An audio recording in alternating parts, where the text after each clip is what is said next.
আরে কি করলে তুমি? আমার সব ফলের উপর বরফ জমিয়ে দিলে। এক্ষুনি এই ফল বাজারে বেচতে হতো। ক্ষমা করে দিন দাদা, আপনি বললেন তাই তো আমি আপনাকে সাহায্য করতে গেলাম। আরে সাহায্যকারী, তোমার সাহায্যে সব ফল নষ্ট হলো। কি কুক্ষরে তোমাকে সাহায্যের জন্য ডেকেছিলাম। ক্ষমা করবেন দাদা, আমার কিছু করার নেই, ইচ্ছে করে করিনি আমি।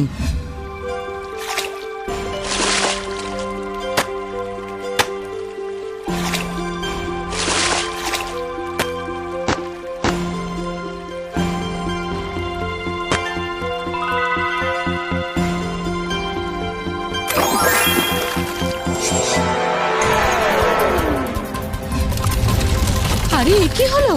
গোটা পুকুরটা তো বরফে পরিণত হলো। আরে কে তুমি?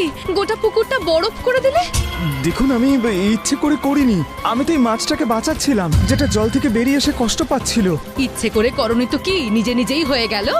একটা মাছকে বাঁচানোর জন্য। আর যে বাকি মাছগুলো জলের মধ্যে আছে সেগুলোর কি হবে? আরে এ তো কোনো জাদুঘর মনে হচ্ছে, বরফের জাদুঘর। আরে মারো ওকে, সবাই মিলে মারো। জানি না এই দশা থেকে কি করে মুক্তি পাবো আমি। এভাবে তো কোথাও থাকতে পারবো না। আমি তো কিছু খেতেও পারছি না, সব বরফ হয়ে যাচ্ছে ছোঁয়া মাত্রই। এ কেমন বিপদে ফেললে তুমি ওপরওয়ালা। শোনো দাদা, শোনো, এত ভয় পাচ্ছ কেন তোমরা? কি হয়েছে? কোনো ভূত টুত দেখেছো নাকি যে এভাবে ভয় পাচ্ছ? আরে সামনের বস্তিতে আগুন লেগে গেছে, সবার বাড়ি পুড়ে যাচ্ছে। তুমিও পালাও এখান থেকে, না হলে আগুন এখানেও ছড়িয়ে পড়বে। কি এত ভয়ঙ্কর আগুন লেগে গেছে আর সাহায্য করার পরিবর্তে পালিয়ে যাচ্ছ? ওখানে যারা ফেসে আছে তাদের সাহায্যের প্রয়োজন। কোনো ব্যাপার না, তুমি চলে যাও, আমি দেখছি। আরে যেও না ভাই, পুরো বস্তিতে আগুন ছড়িয়ে পড়েছে, সবকিছু পুড়ে যাচ্ছে। এখান থেকে দূরে কোথাও চলে যাও, নিজেকে প্রাণে বাঁচাও, পালাও পালাও। মনে হয় আমি এদের সাহায্য করতে পারি। আমি যাই ছুটছি সেটা বরফ হয়ে যাচ্ছে, আর বরফ তো জল দিয়ে তৈরি হয়।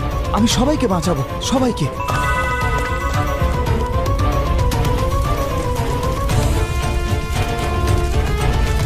কেউ বাঁচাও, আমার নাতনি ভেতরে আছে।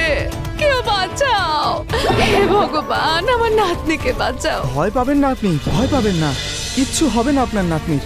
ভরসা রাখুন, কারোর কোনো ক্ষতি হবে না। ওখানে আমার বাড়িটা পড়ছে, আমার ছাগল আর গরুগুলোও আছে ওখানে।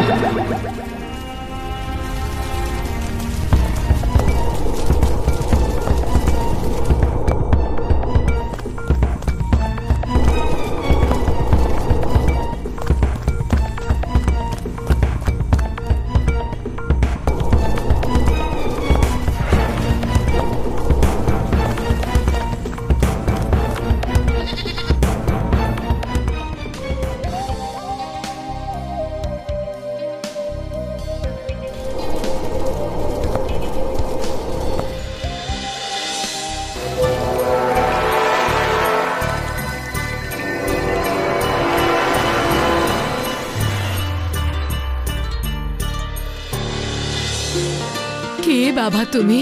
ঈশ্বরের পাঠানো কোনো দূত মনে হচ্ছে তোমায়। আজ তুমি এই গ্রামকে পুড়ে যাওয়া থেকে বাঁচালে। তুমি না থাকলে তো এই পুরো গ্রাম জ্বলে ভস্ম হয়ে যেত। বলো আমি তোমার জন্য কি করতে পারি? ভগবানই তোমায় পাঠিয়েছেন উপকার করবার জন্য।